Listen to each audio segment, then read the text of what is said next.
우리 민족의 최대 명절이라고 할 수 있는 구정 명절입니다. 많은 사람들이 고향을 방문을 했습니다. 명절 때는 왜 고향을 방문하죠? 고향에 무엇이 있죠? 네, 고향에 부모님이 계셔서 고향을 방문합니다.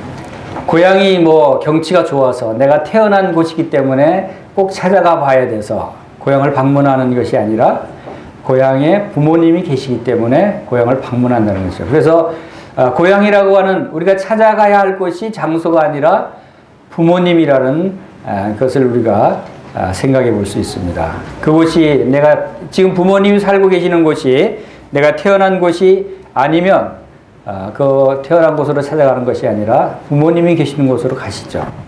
또 부모님이 살아계시지 않는 분들은 또 집안의 어른들이 계신 곳으로 찾아갑니다.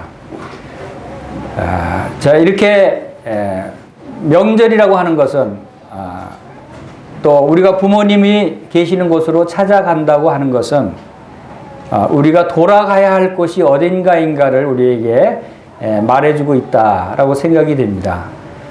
우리가 바쁜 일과 중에서 또 바쁜 생활 중에서 여러 가지 일로 부모님을 떠나 살 수밖에 없는 그런 환경에서도 결국은 우리가 찾아가야 할 곳이 어딘가를 우리에게 말해주고 있는 것이죠. 그것이 어른이 계신 곳, 부모님이 계신 것이다.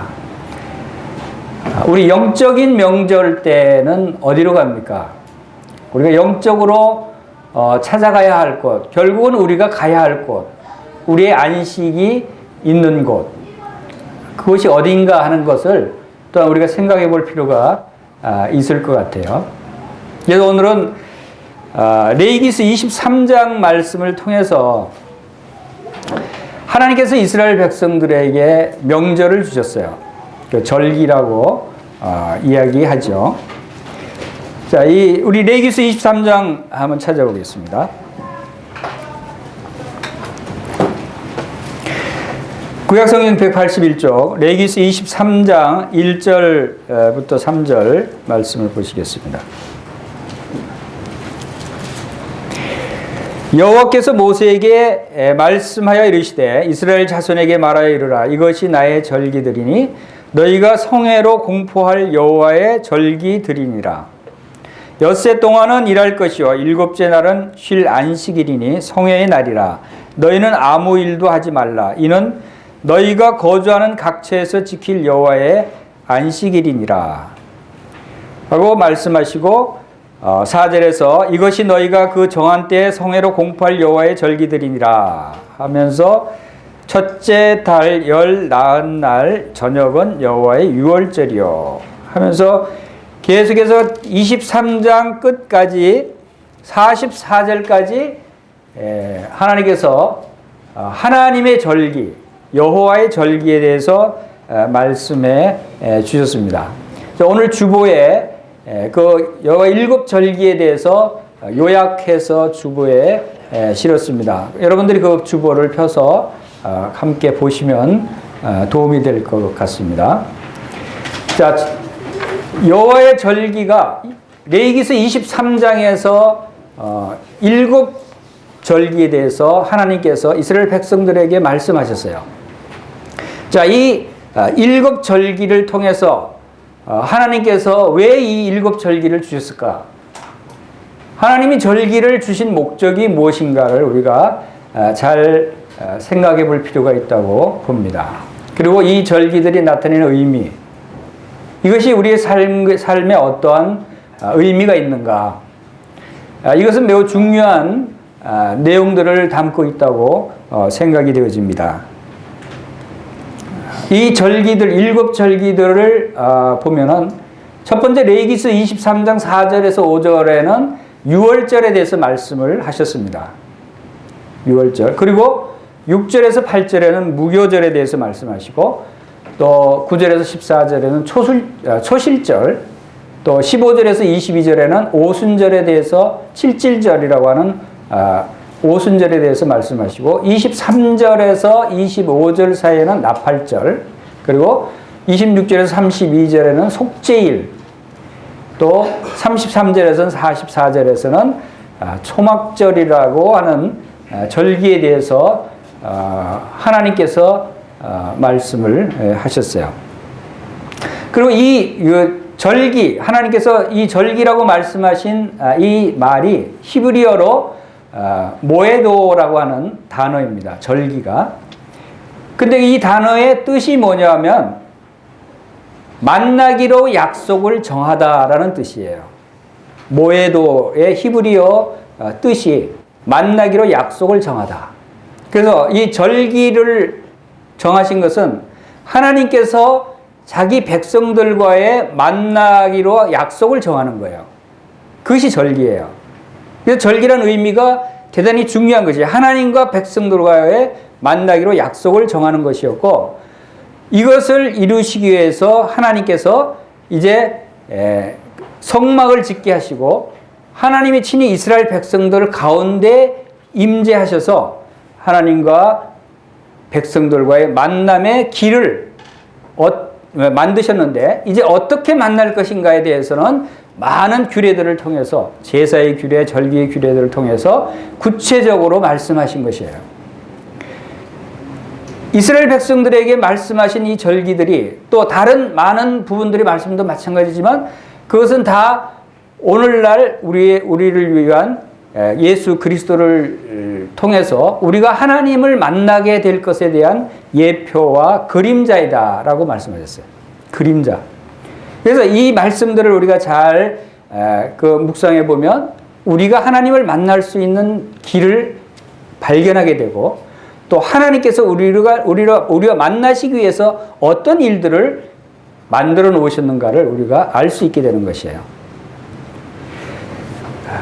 이 일을 통해서 이제 유월절과 무교절과 초실절과 오순절, 나팔절, 그리고 속죄일과 초막절, 이러한 절기들을 주신 것이 놀라운 것은 이 절기들이 순서도 하나님의 놀라운 계획과 경륜에 따라서 주셨다는 사실이고, 또 이 각각의 절기들을 통해서 오늘날 우리들에게 하나님께서 어떤 것을 이루시기를 원하시고, 또 지금까지 어떤 일들을 이루어 오셨으며, 지금 현재의 상태는 어떤 절기의 상태고 앞으로는 어떤 절기들이 이루어질 것인가에 대해서 우리에게 예표로 말씀해 주셨다는 거예요.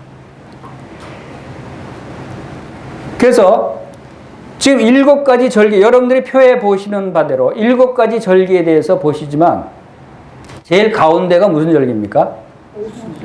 오순절이 되어 있습니다. 오늘날 이 절기들을 시대별로 구분할 수 있어요. 그래서 오늘날 절기가, 오늘 우리가 거하는 이 세상에 해당되는 절기가 바로 오순절이다라고 우리가 볼 수가 있습니다. 그것은 왜냐하면 6월절 절기는 바로 예수 그리스도의 죽음을 의미하는 것입니다. 6월절. 그리고 무교절은 예수 그리스도의 죽음을 통해서 구속함을 받은 백성들의 성결한 삶을 의미하는 것이고, 초실절은 예수 그리스도께서 죽으셨다가 다시 부활하신 사건을 예표하는 것이에요. 그리고 오순절은 바로 부활하신 후에 우리에게 성령님을 보내주신, 바로 이 땅에서 교회가 세워지고 성령이 강림하시는 그러한 일들을 이루신 것이 오순절이에요. 그리고 나팔절은 예수님의 공중 재림을 의미하는 것이고, 이 속죄일은 물론 일반적으로 사람들의 죄를 용서하시는 하나님의 용서의 사역을 나타내 보이시지만, 하나님의 시대적인 경륜에 따라서 분류해보면 이것이 나팔절과 초막절 사이에 나와 있다고 하는 것은 예수님의 공중재림과 영원한 천년왕국 시대 사이에 대속죄일이 들어가 있다고 하는 것은 바로 이스라엘의 대회복 기간을 말씀하고 있다라고 생각되어집니다. 이러한 사건의 분류, 그리고 초막절이 천년 왕국을 의미하는 것이고, 이런 분류상에서 앞으로 이미 앞으로 되어질 일과 지금까지 이미 성취된 일 사이에 바로 오순절이 놓여져 있다고 하는 사실을 우리가 봅니다. 그것이 바로 오순절은 예수님이 죽으셨다가 다시 부활하셨고 하늘로 승천하신 다음에 성령님을 보내주신 사건과, 이제 나팔절은 아직 이루어지지 않은 사건이에요. 이루어지지 않은 절기들이죠. 나팔절은 예수님의 재림은 아직 이루어지지 않았으니까. 그러니까 예수님이 부활하시고 예수님이 다시 재림하실 때 초실절과 나팔절 사이의 기간이 바로 오늘날 이 시대의 기간이다. 그래서 오순절을 우리가 지내고 있다라고 하는 것을 우리가 알 수 있습니다. 자, 이렇게 간략하게 말씀을 드렸지만, 자, 이 하나님께서 이 절기들을 두신 목적을 우리가 이 성경의 전반적인 그 하나님의 그 행하신 일들을 통해서 보면은 하나님의 첫 번째 그 뜻이 있어요. 이 절기를 우리들에게 주신 목적. 이 뜻은 무엇인가 하면 바로 하나님께서 우리와 함께 하시기를 원하신다는 거예요. 그래서 특별히 자기 백성들과 만나기로 약속을 정하시고 그 만날 약속을 규례를 정하신 것이에요. 지금 이 절기들 중에서 이스라엘의 3대 절기라고 할 정도로 중요한 3대 절기는 유월절과 오순절과 초막절이에요. 그리고 이 3대 절기 때는 분명히 이스라엘 백성들을 예루살렘에 모이도록, 예루살렘을 가서 하나님의 성전에서 하나님을 만나도록, 특별히 1년에 한 차례씩 하나님을 만나도록 정한 것이 이 3대 절기였어요. 그리고 물론 이제 이 유월절 안에는 이제 무교절이 포함돼서 유월절과 무교절이 이어서 같이 지내지기 때문에, 그래서 유월절과 무교절과 오순절과 이 초막절이 이스라엘 백성들이 의무적으로 예루살렘에 가서 성전에서 하나님을 만나도록 한 3대 절기들이다 하는 것을 우리가 기억해 필요겠습니다. 이러한 일들이 근본적으로 하나님께서 왜 이러한 규례들을 주셨는가? 그것은 하나님이 우리를 사랑하신다는 거예요. 하나님이 우리를 만나고 싶어 하신다는 거예요. 하나님이 우리와 함께 거하고 함께 생활하고 싶어 하신다는 거예요. 하나님이 우리와 함께 살기를 원하신다는 거예요. 그것이 목적이에요. 그래서 우리 데살로니가전서 5장 10절 말씀에는 우리가 함께 이 말씀을 한번 찾아보겠습니다. 데살로니가전서 5장 10절.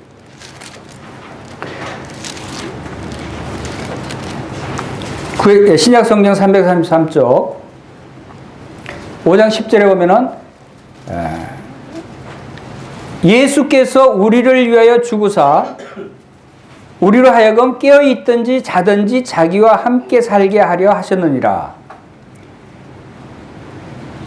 자, 예수님께서 우리를 위해 십자가에 죽으셨어요. 십자가에 죽으신 목적이 뭐라고 말씀하십니까? 우리로 하여금 함께 살게 하게 하시기 위해서. 깨든지 자든지. 하나님의 모든 경륜은, 하나님의 모든 우리를 위해서 행하신 모든 일들이 그 중심이 십자가로 모아집니다.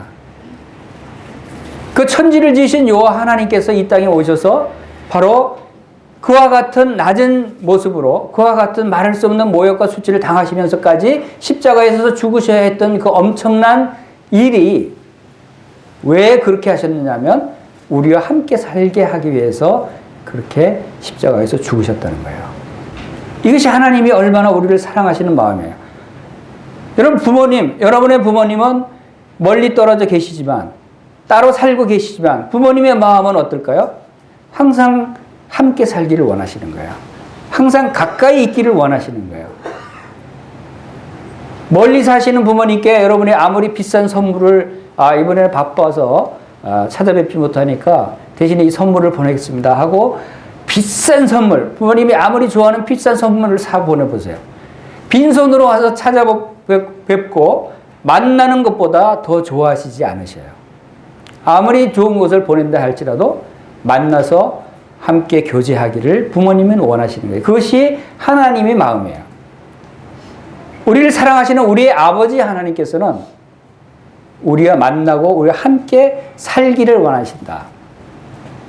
그래서 대체 우리를 어떻게 지으셨어요? 우리를 하나님께서 에덴 동산에 아담과 하와를 지으시고 거기서 함께 하나님과 동행하시면서 하나님과 함께 살으셨어요. 에덴 동산에. 그런데 아담이 불순종함으로 인해서 거룩하신 하나님과 함께 거할 수 없는, 하나님의 말씀을 순종하지 않음으로 인해서 이제 하나님의 말씀대로 그들이 선악과를 먹으면서 이제 그 에덴 동산에서 추방되는, 그 영혼이 죽는, 그래서 하나님과 멀리 떨어져 살 수밖에 없는 그런 상황이 됐어요. 왜냐하면 거룩하신 하나님이 죄인과 함께 할 수 없기 때문에. 그런 하나님께서 여전히 에덴에서 아담과 하와를 추방해서 그들을 내쫓았지만, 그러나 여전히 하나님의 마음은 그들이 다시 돌아와서 하나님과 함께 하기를 원하신 그런 마음이 그들에게 있었다는 거예요. 그래서 계속해서 에덴에서 추방된 그들한 아담과 그 후손들이 계속해서 하나님께서는 그들을 버리지 아니하시고 그들에게 제단을 통해서 하나님을 만나게 하셨어요. 제단에 제사를 드리고 예배를 드림으로 해서 하나님과 만남을 계속해서 이어오셨고, 그것이 이제 아브라함을 택하시고 본격적으로 하나님의 택하신 족속 이스라엘 백성들을 하나님께서 세우시고, 이제 본격적으로 하나님과 만남의 장소를 제공하시기 시작합니다. 그것이 어디입니까? 그것이 출애굽해서 광야에서 하나님께서 성막을 만들게 하셨어요. 그 성막을 만들게 하신 것이 바로 그 성막을 만드신 목적이 뭐라고 그러셨어요? 그것도 출애굽기 25장 8절에 내가 그들 중에 거할 성소를 그들이 나를 위하여 짓되 그랬어요. 나를 위하여 짓게 하라 그랬어요. 성막을 짓게 하신 목적도 바로 내가 그들 중에 거할 성소.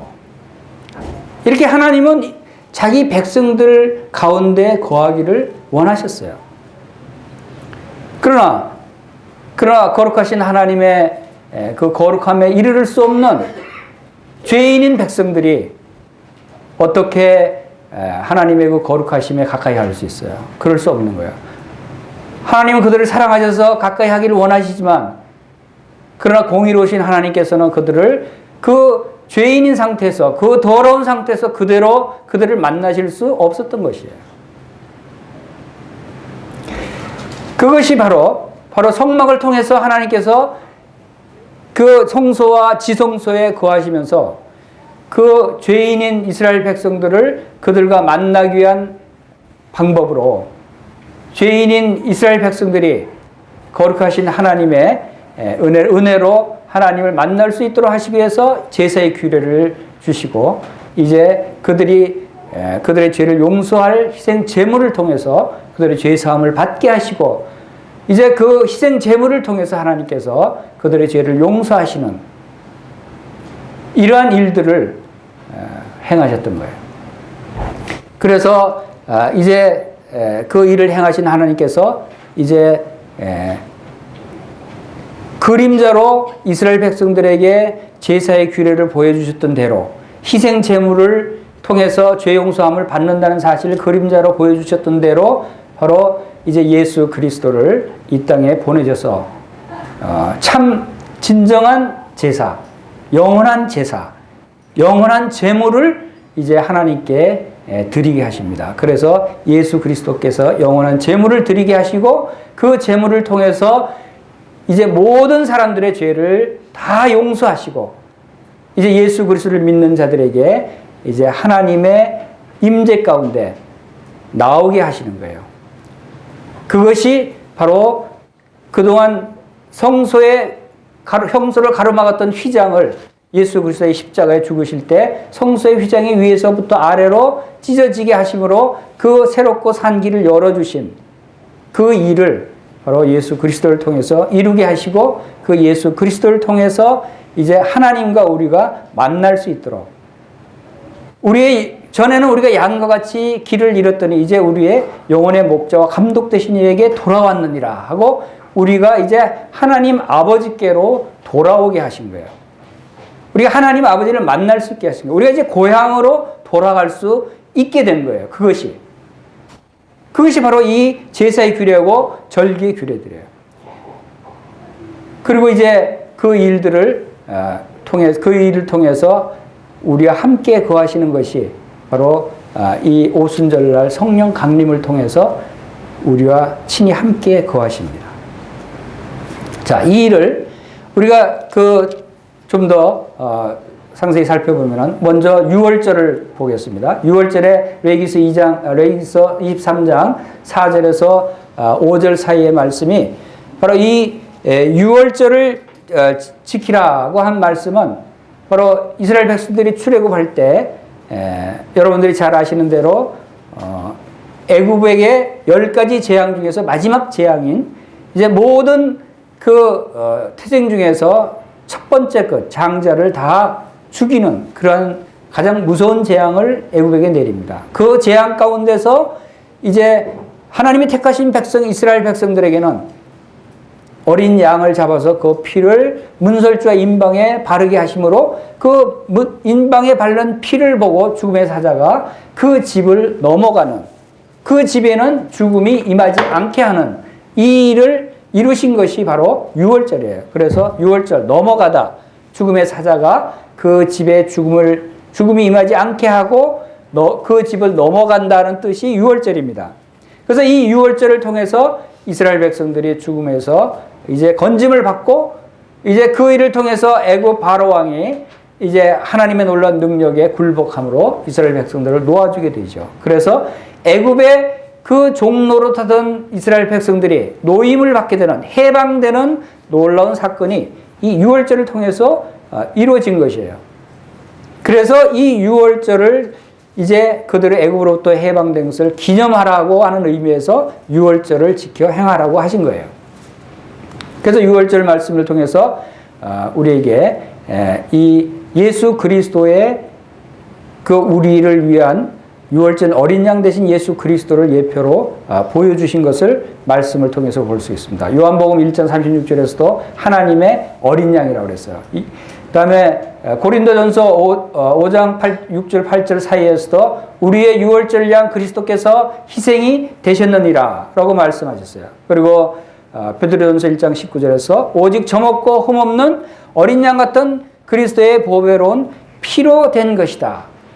바로 예수 그리스도 그분이 우리의 죄를 용서하시기 위해서 희생 제물, 유월절 어린 양의 희생 제물이 되셨다고 하는 사실을 이 유월절 절기가 예표로 보여주고 있는 것이에요. 이스라엘 백성들이 유월절을 통해서 그들이 종에서부터 해방되었듯이 오늘날 죄의 종로로 타던 우리들이 이 사단의 자식으로 사단의 그 메인바디에서 종로로 타던 우리 모든 사람들이 이제 예수 그리스도의 그 십자가의 보혈을 통해서 우리의 유월절 어린 양 대신 예수 그리스도의 십자가의 보혈을 통해서 이제 그 죄의 종노릇에서 해방되었다는 것을 나타내고 있는 것이에요. 바로 여기서 바로 죄에서부터 해방된 우리들이 이제 무교절에 가서 무교절에서는 말씀에서 무교절이라는 말씀이 4절 5절 이하로 나옵니다. 이달 15째 날은 여호와의 무교절이니 이래 동안 너희는 무교병을 먹을 것이요. 이래 동안 7일간 6월절부터 이제 7일간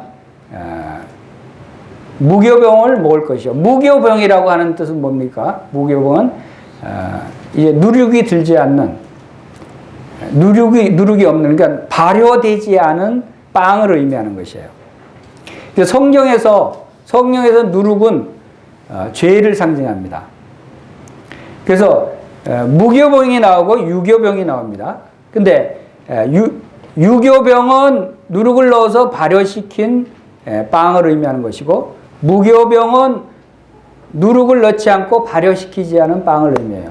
그래서 이 두 유교병과 무교병의 영적 의미는 우리 그리스도인의 삶을 나타낼 때는 무교병은 성결한 삶, 죄가 없는 성결한 삶을 의미하는 것이고 유교병은 죄가 있는 그러한 삶을 의미하는 것이다 라고 이렇게 여러분들이 아시기 바랍니다. 그리고 고린도전서 5장 6절에서 8절 사이에서도 이러므로 우리가 명제를 지키되 묵은 누룩으로도 말고 악하고 악에 찬 누룩으로도 말고 누룩이 없이 오직 순전함과 진실함의 떡으로 하자. 누룩이 없는 그 떡, 그것은 순전함과 진실함의 떡이다 라고 말씀하고 있죠. 그것은 바로 악이 없는 우리의 성도의 삶을 말하고 있는 것이에요. 그래서 6월절 그 다음 날부터 해서 1회 동안 이 무교절을 지키라고 한 의미가 바로 죄에서부터 애굽의 종노릇으로부터 해방된 하나님의 백성은, 그 모든 죄를 다 용서받은 하나님의 백성은 이제 하나님이 거룩하시고 성결하신 같이, 예수 그리스도께서 성결하시고 거룩하신 같이 우리 그리스도인들도 성결하고 거룩한 삶을 살아야 할 것을 말씀하고 있는 것이에요. 그리고 이제 초실절 레위기서 23장 9절에서 14절 말씀에서 초실절에서 말씀하고 있습니다. 이 초실절은 그 이스라엘 백성들이 이제 농사를 지었어요. 농사를 지어서 첫 번째 수확한 열매, 첫 수확, 첫 열매, 초실, 첫 열매를 하나님께 드리라는 것이었어요. 첫 열매를 하나님께 드리라. 근데 이것이 왜 부활과 관련이 있는가? 우리 고린도전서 15장 23절을 보겠습니다. 고린도전서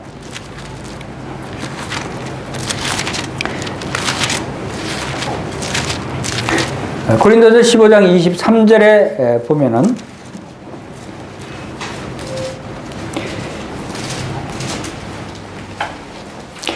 그러나 각각 자기 차례대로 되리니 먼저는 첫 열매인 그리스도요 다음에는 그가 강림하실 때 그리스도에게 속한 자요. 그렇습니다. 그래서 첫 열매, 그리스도께서 부활하신 것을 첫 열매라고 말씀하셨어요.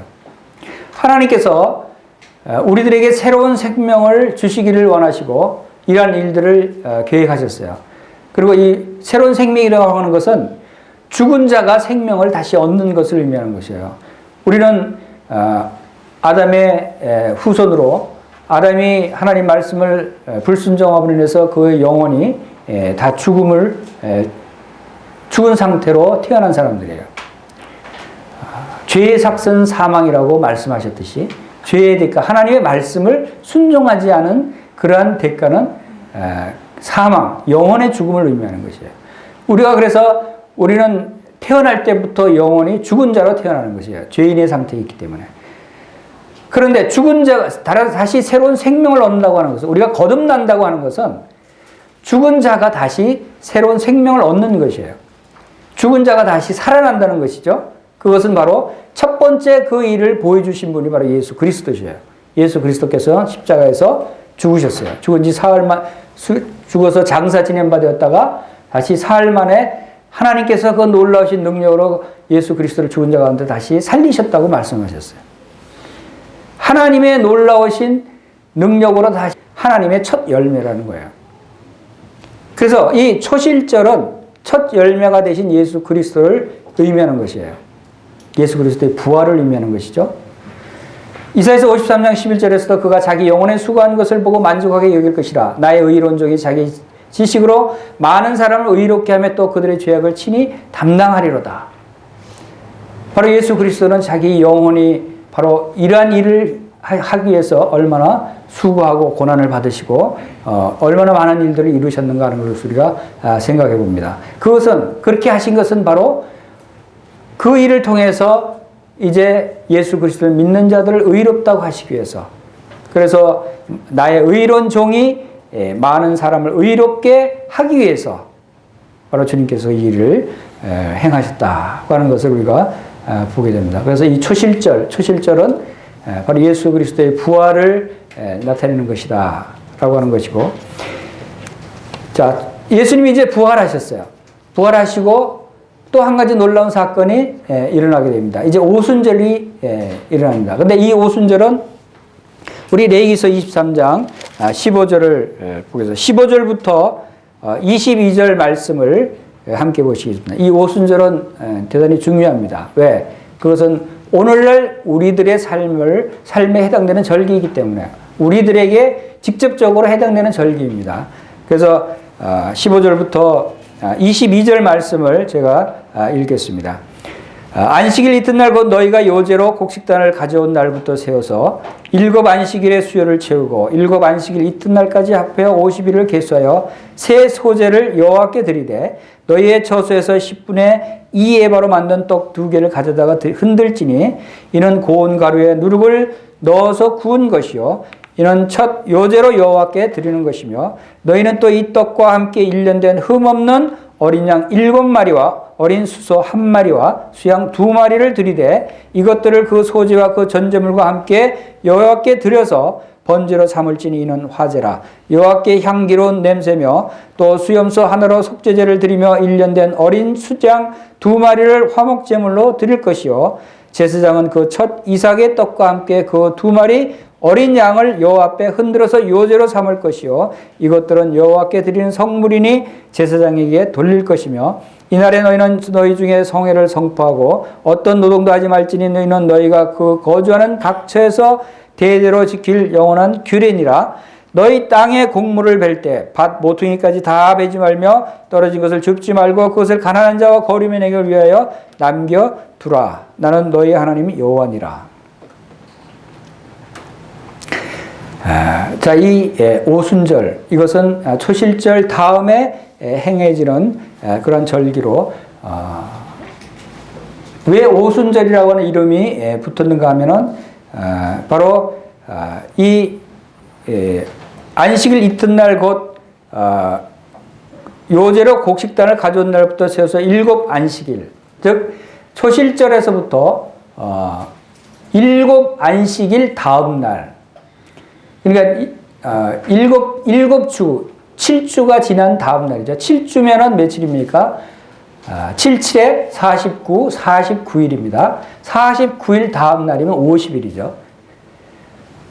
초실절부터 50일째 되는 날 오순절을 지내라고 그랬어요. 그래서 오순절이라고 하는 이름이 붙었습니다. 그런데 이 출애굽기 23장에서는 맥추절이라고 말씀하고 있고 신명기 16절에서는 77절이라고 말씀하고 있습니다. 왜냐하면 이제 77절이라고 하는 것은 7일 때는 한 주가 7번 있다고 해서 77절이다.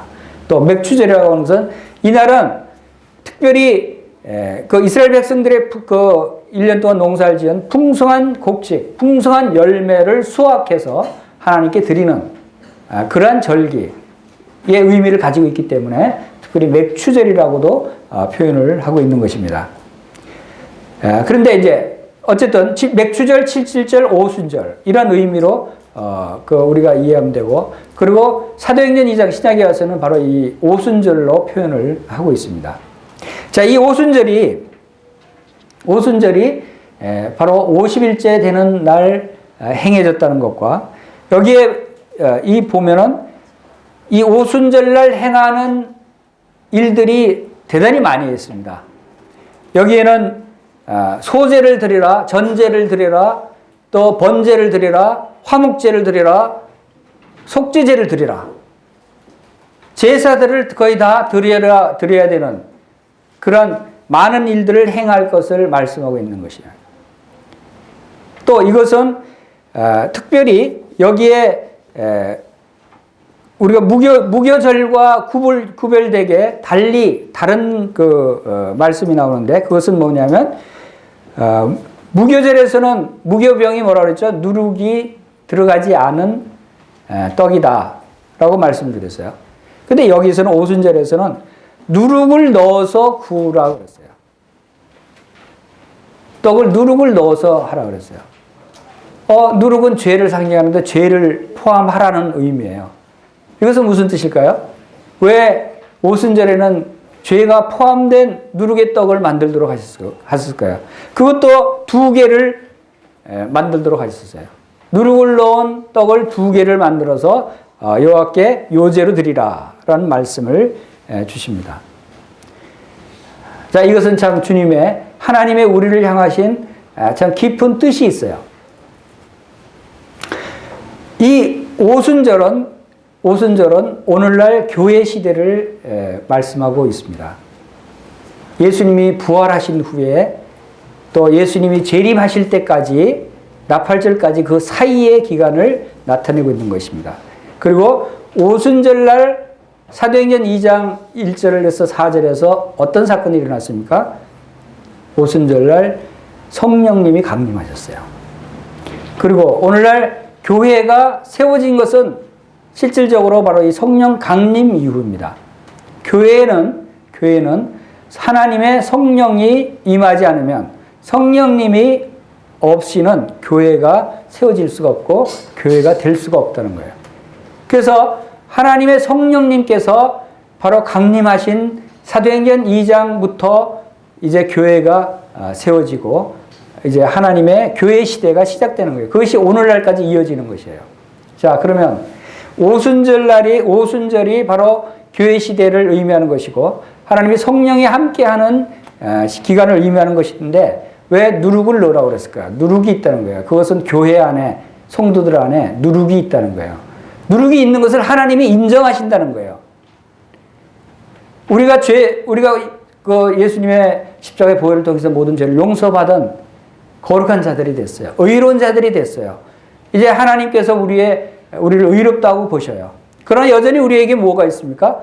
우리의 죄의 성품이 남아있는 거예요. 우리의 육신이 있는 거예요. 성경이 말하는 육신이라고 표현한 것이 우리에게 남아있어요. 하나님께서는 그것을 인정하시는 거예요.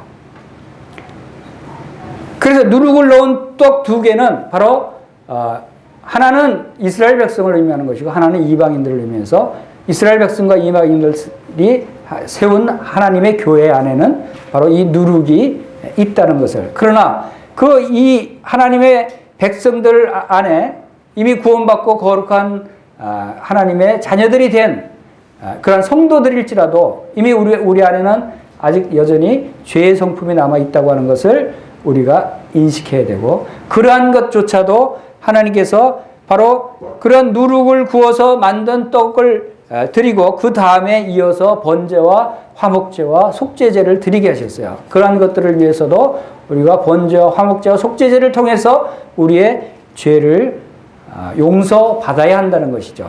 그러한 것들조차도 예수 그리스도의 십자가의 보혈로 다 용서해 주신다는 것이죠. 이거 우리가 하나님 앞에 나올 때 우리 자신을 돌아보면 얼마나 이런 죄들이 많이 있어요.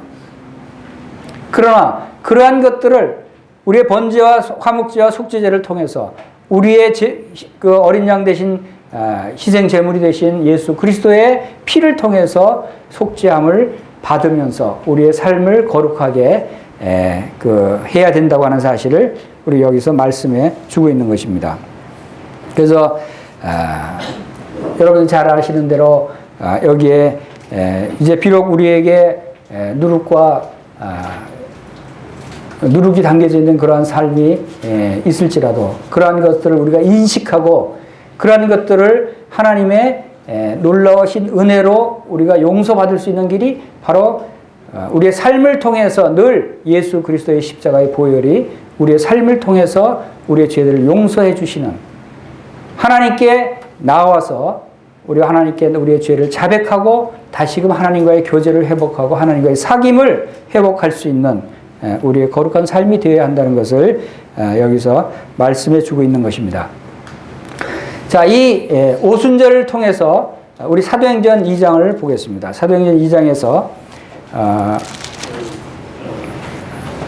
하나님께서 이 놀라운 그 경륜을 통해서 나타내시는 여러 가지 사건 중에 가장 우리가 중요하게 생각되어지는 사건이 사도행전 2장에서 나와 있는 바로 성령 강림의 사건이라고 생각되어집니다.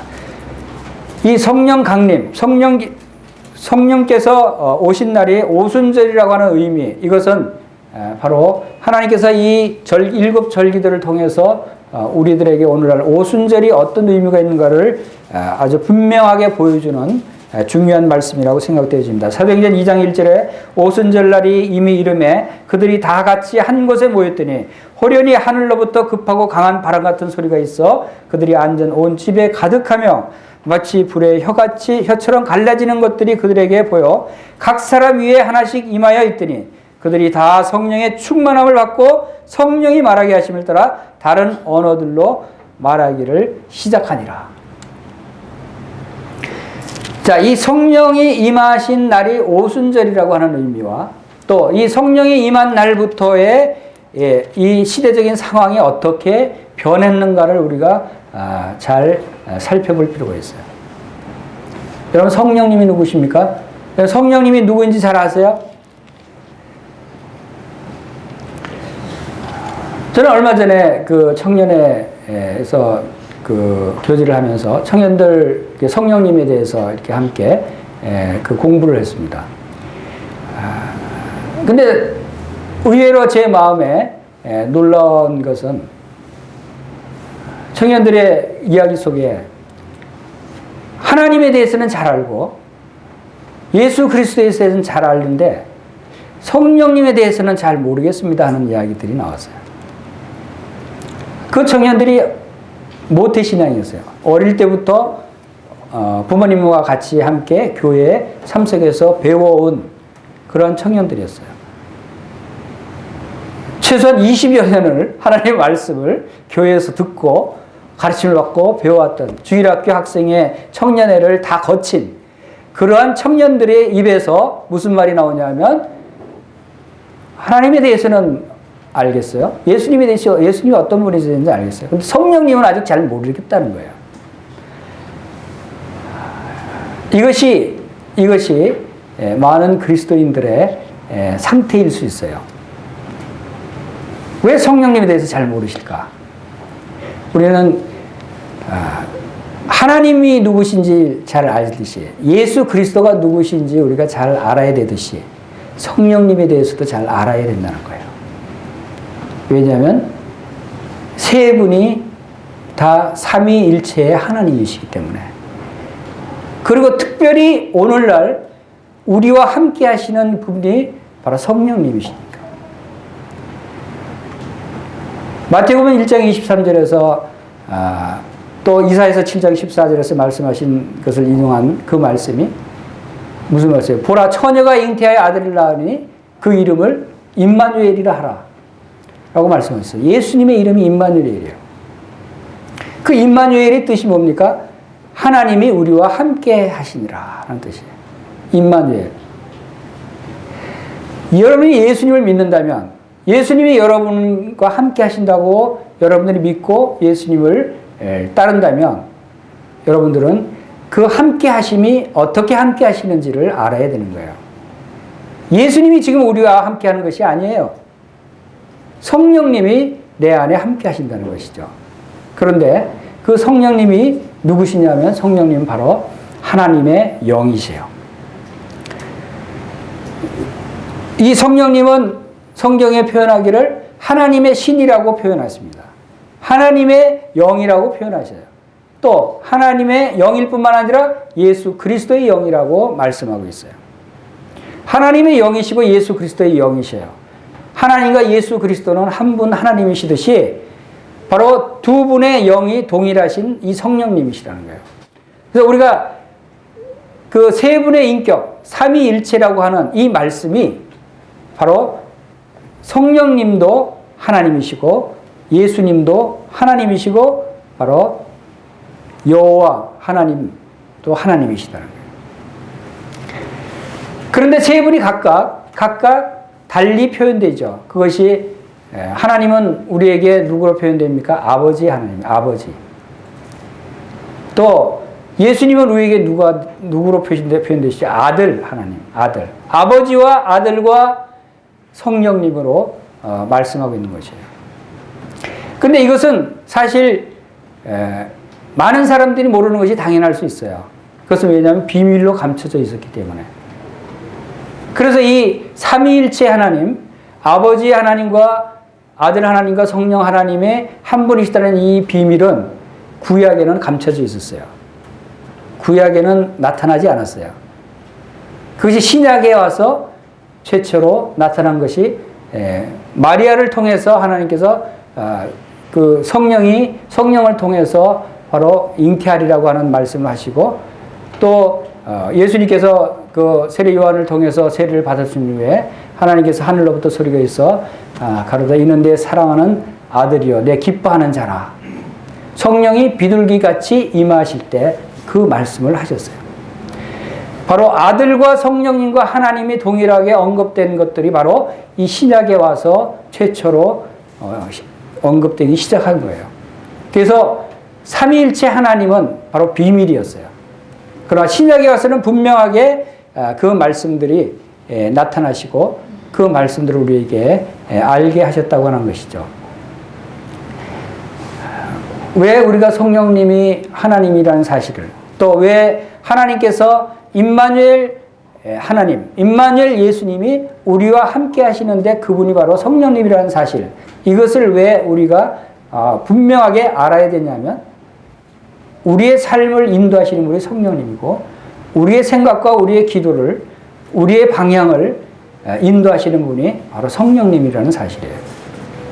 바로 이 성령님을 의지하지 않으면, 성령님을 인도함을 받지 않으면 우리의 삶이 하나님이 원하시는 그런 삶을 살기 어렵게 된다고 하는 사실을 우리가 분명히 알 수 있어야 합니다. 어떤 사람들은 그 성령님을 어떤 보이지 않는 어떤 힘이다. 또 어떤 사람은 어떤 큰 하나님의 영향력이다.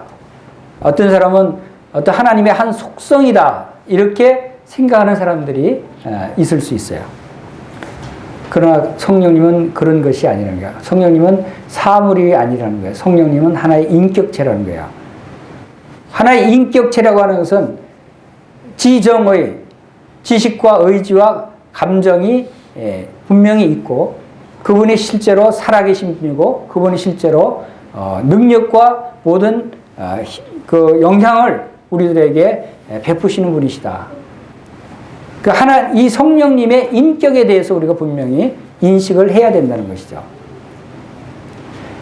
여러분 안에 거하시는 성령님이 바로 어떤 분이신가 하는 것을 여러분들이 잘 아실 필요가 있는 것입니다. 성령님은 우리가 한 인격체로 대할 수 있어야 돼요. 인격체로 대한다고 하는 것은 무엇을 의미합니까? 그분 앞에 우리가 순종할 수 있어야 돼요. 성령님이 말씀하시는 것을 우리가 순종할 수 있어야 된다는 것이죠.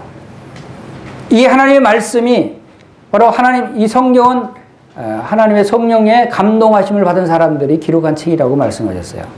이 하나님의 말씀. 성경이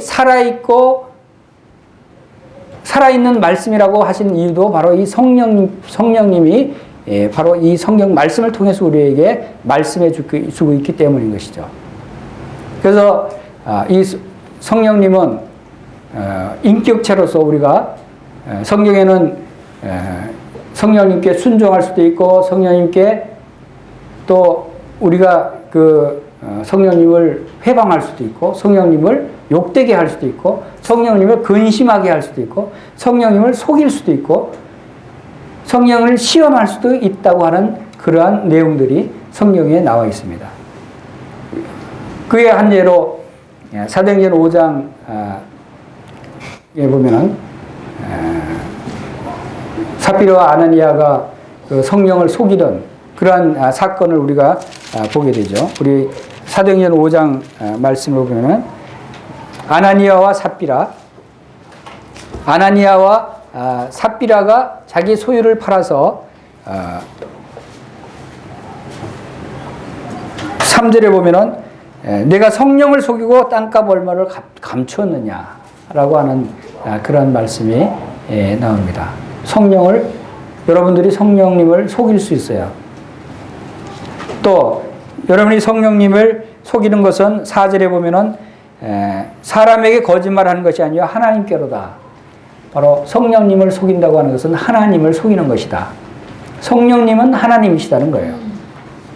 이러한 말씀들을 통해서 여러분 안에 있는 성령님을 여러분들이 인식해야 되고, 또 여러분 안에 있는 성령님께서 나에게 어떤 말씀을 하시는가를 여러분이 잘 들을 수 있어야 되고, 여러분 안에 있는 성령님을 여러분들이 내가 지금 내 마음으로 성령님을 속이고 있는가, 내 마음으로 성령님을 근심시키고 있는 것이 아닌가, 내가 혹시 내 삶을 통해서 내 말과 행동을 통해서 성령님을 근심시키고 있지 않은가, 이런 것들을 우리가 생각할 수 있어야 돼요.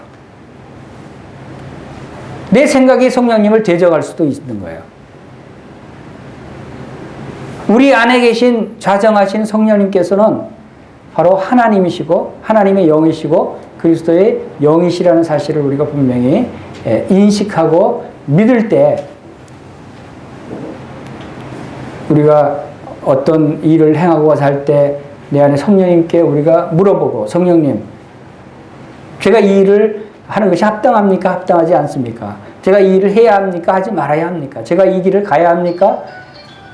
하는 이러한 우리의 사소한 일까지도 바로 성령님과 대화하면서 함께 교제하면서 성령님과 함께 사귀면서 우리의 삶을 살아간다면 그것이 우리가 하나님을 기쁘시게 하는 삶이다 라고 하는 것을 알 수가 있습니다. 여러분, 이 성령님은 어떤 사람이 성령님을 받습니까? 여러분 잘 아시는 대로 성령님 바로 예수 그리스도를 믿는 사람들이 성령님을 받는 것이에요. 아무에게나 성령님이 들어오시지 않는 것이죠. 왜? 그것은 예수 그리스도의 영이기 때문에, 예수 그리스도께서 나를 위해서 십자가에 죽으신 하나님의 아들이신 나의 구세주시다 라고 하는 것을 마음 가운데 받아들이신 분은, 너희가 마음 문을 열고 예수님을 영접하라고 말씀을 하는 것이, 바로 영접할 때 들어오는 것이 누구예요? 바로 성령님께서 우리 안에 들어오신다고 하는 것을 여러분들이 기억하시길 바랍니다.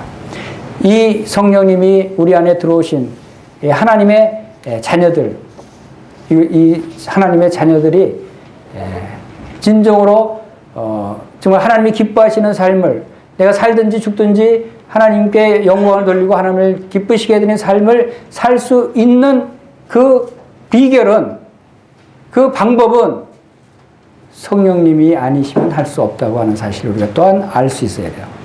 내 스스로 내가 아무리 하나님을 잘 믿는다고, 예수님을 잘 믿는다고 하지만, 내가 아무리 하나님의 말씀을 많이 알고 많은 지식을 갖고 있다고 하지만, 그러나 그러한 지식과 그런 아는 것에서 내 스스로 결정하고 내 스스로 뭔가를 한다면 그것은 실패하는 그리스도인이 되고 만다는 거예요. 왜? 거기에는 성령님이 빠져 있으면 안 된다는 거예요. 성령님이 그 일을 행하게 하셔야 된다는 것이죠. 성령님이 우리에게 어떤 일을 하시는가를 우리가 몇 가지 살펴보겠습니다. 성령님은 우리 안에 거하시고 우리와 함께 하시는 분이셔요. 하나님의 영이시라고 그랬어요. 그분이 하시는 일이 무슨 일이 있을까요? 먼저 그분은 지금 오순절 시대라고 말씀을 드렸습니다. 제가 오순절 시대, 이것이 합당한 말씀인지 잘 모르겠지만, 그러나 우리는 분명히 오순절 시대에 살고 있어요.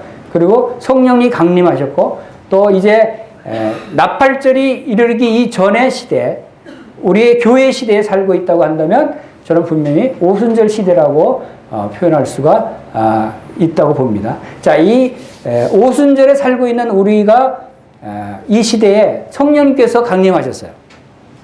사도행전 2장을 통해서 성령님께서 강림하셨어요. 성령이 강림하셔서 이 세상에 성령님이 계시는 거예요. 성령님께서 이 세상에 오시면 무슨 일을 하실 것이라는 것을 예수님이 이미 말씀을 하신 부분 중에서 요한복음 16장 부분에서 성령님이 세상을 책망하시리라 하는 말씀을 하신 것이 있어요. 이 세상을 책망할 것이다. 무엇을 책망할 것인가? 바로 이 세상의 죄에 대해서, 의에 대해서, 심판에 대해서 이 세상을 책망하리라고 말씀하셨어요. 죄에 대해서라면 저희가 나를 믿지 않은 그 죄, 예수 그리스도를 믿지 않은 죄에도 책망할 것이라고 말씀하시고, 의에 대해서라는 바로 내가 아버지께로 갈 것이다. 예수님께서 부활하셔서 하늘로 승천하실 것에 대해서, 그래서 너희들이 나를 다시 보지 못할 것이다. 바로 예수님의 부활과 승천이 우리에게 바로 의롭다함을 주시는 놀라운 일이 되신 거예요. 그리고 심판에 대해서라면 바로 이 세상 임금이 이미 심판을 받았느니라고 말씀하셨어요. 이 세상 마귀는 심판을 받았어요. 이 세상 마귀는 이제 하나님께서 예수 그리스도의 십자가의 보혈을 통해서 그가 심판을 받은 것이에요. 그가 성도들을 건드지를 못하는 거예요. 그들 성도들을 해할 수 없는 것이에요. 그들이 성도들의 마음을 미혹할 수는 있어도 바로 이 성령님께서 이 세상에 오셔서 이 일을 행하신다. 그리고 두 번째로 성령님은 우리에게 새로운 생명을 주시는 일을 하시는 거예요. 우리가 새로운 생명을 받았다, 영생을 받았다고 하는 것이 누구로부터 받은 것인가 하면 바로 성령님께서 우리 안에 들어오셨기 때문에 성령의 생명을 받은 거예요. 그래서 로마서 8장에서는 성령의 법을 성령의 법이다라고 말씀하고 있어요. 성령의 법, 생명의 성령의 법. 우리의 생명은 성령님으로부터 오는 것이라는 거죠. 여러분이 예수 그리스도의 새로운 생명을 받은 사람들입니까? 그러면 여러분들은 성령의 생명을 받은 사람들이라는 것입니다. 그리고 성령님은 우리에게 바로 하나님의 자녀인 것을 증거하신다고 그랬어요. 로마서 8장 우리 보겠습니다. 로마서 8장에서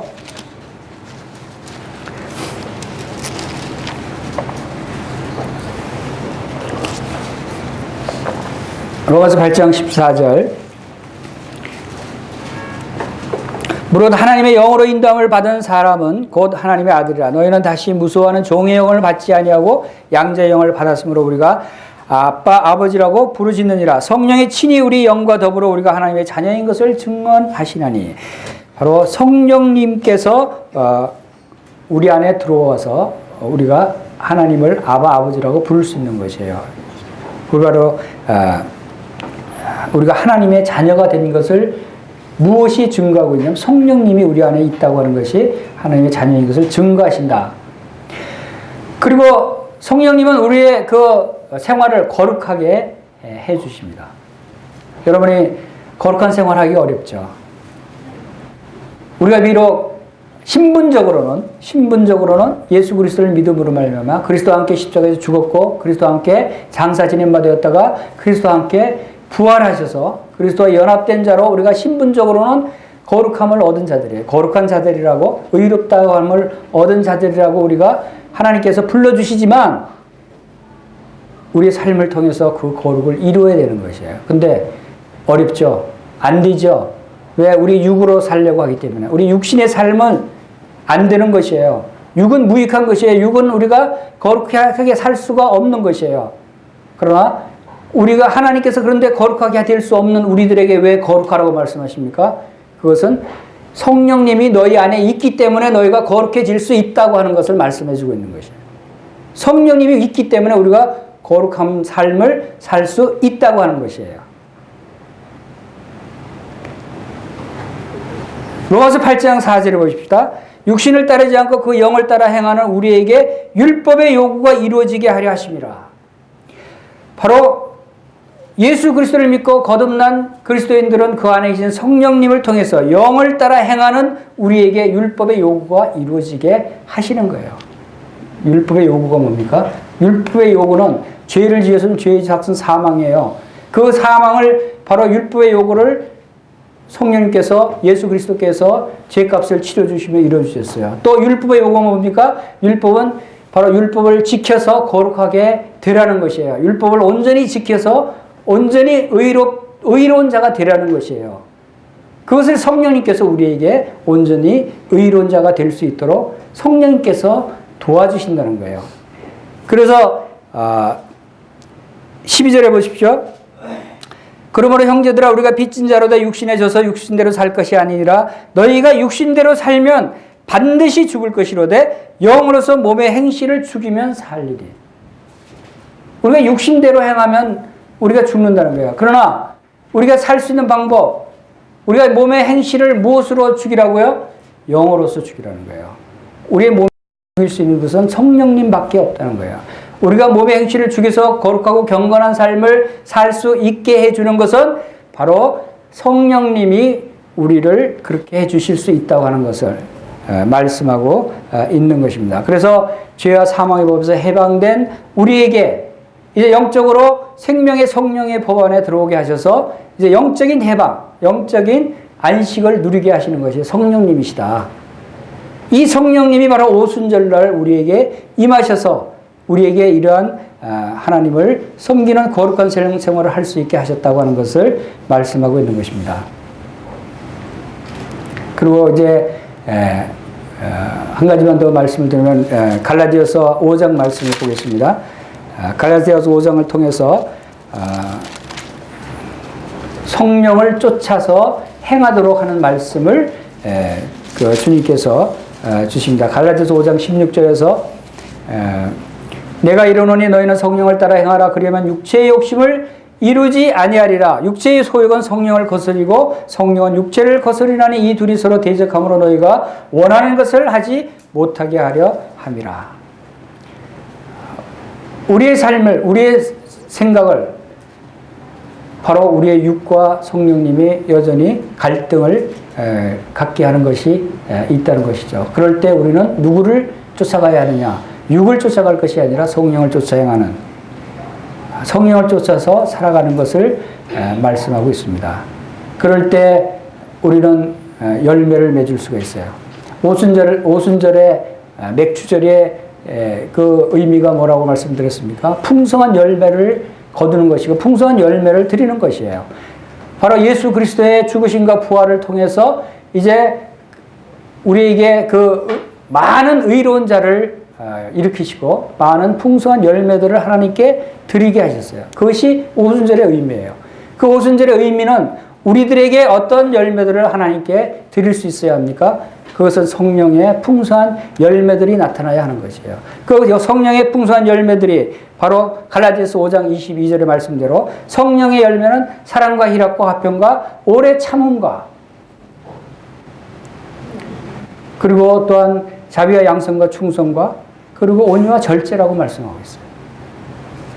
이 성령의 9가지 열매들이 풍성하게 열릴 때 바로 오순절의 의미를 우리가 생각하며 그 의미대로 살아갈 수 있는 것입니다. 하나님은 우리의 영적인 삶이 바로 이 열매 맺는 삶을 살기를 원하시는 것입니다. 하나님 우리에게 성령을 주신 것은 성령의 열매를 하나님께 드릴 수 있게 되기를 하나님이 원하시는 것이에요. 우리가 이런 성령의 열매, 사랑과 희락과 화평과 오래 참음과 자비와 양선과 온유와 절제의 열매들을 하나님께 드리지 못한다면 우리는 참으로 불행한 사람들이 되는 거예요. 좋은 나무는 좋은 열매를 맺게 되었어요. 나쁜 나무는 나쁜 열매를 맺게 되었어요. 우리의 열매가 어떤 열매가 맺느냐에 따라서 우리 속에 성령님이 계시냐 안 계시느냐, 우리 속에 성령님이 충만한가 충만하지 않은가가 나타나는 것이죠. 여러분 성령에 충만한 사람이 어떤 사람입니까? 바로 이 성령의 열매가 풍성히 맺히는 사람이 성령에 충만한 사람들이다 라고 하는 것을 알 수가 있겠습니다. 오늘 여기까지 말씀을 드리겠습니다. 하나님께서 우리에게 원하시는 것은 하나님께서 고향으로 돌아오기를, 영적인 고향으로 돌아오기를 원하시는 것이에요. 영적인 고향인 우리의 영적인 아버지가 계신 곳으로 돌아와서 하나님과 만나기를 원하시고 하나님과 풍성히 교제하기를 원하시고 바로 하나님과 영원히 함께 살기를 원하시는 것이요. 그리고 그 영원히 함께 살게 하시기 위해서 성령님을 우리에게 보내주셨고 성령님을 통해서 우리가 풍성한 열매를 맺게 하시고 하나님께 영광을 돌리고 하나님께 예배를 드리는 그런 삶을 살도록 하나님께서 이 일들을 계획하시고 이루셨다고 하는 것을 여러분들이 믿으시길 바랍니다. 다 같이 기도하겠습니다. 아버지 하나님 감사를 드립니다. 일곱 절기를 통해서 하나님께서 저희들에게 계획하신 그런 경륜과 또 놀라운 일들을 저희들이 말씀을 통해서 바라보게 하시고 저희들을 사랑하사 이제 십자가에 죽으시고 부활하셔서 또 하늘로 오르신 우리 주 예수 그리스도를 바라볼 수 있게 하신 것을 감사를 드립니다. 주님께서 이 땅에서 떠나가셨지만 그러나 우리에게 이제 보혜사 성령님을 보내주셔서 이 오순절을 통해서 성령님께서 이 땅에 강림하시게 하시고 주님을 믿는 저희들에게 또한 동일한 성령님을 보내주셔서 하나님께서 저희와 함께 하심을 믿게 하시니 감사를 드립니다. 아버지 하나님 저희들의 삶이 이제 성령을 쫓아 행하는 그러한 삶을 살게 주님께서 도와주시길 원합니다. 저희들 삶을 통해서 성령의 풍성한 열매가 맺는 삶이 될 수 있도록 주님께서 인도해 주시기를 원합니다. 그래서 하나님께 참 영광을 돌리는 저희 삶을 통해서 하나님께서 참 기뻐하시며 또 하나님께서 영광을 받으시기를 원합니다. 이 시간을 함께 하신 것을 감사를 드리며 우리 주 예수님의 귀하신 이름으로 감사하며 기도하옵나이다. 아멘.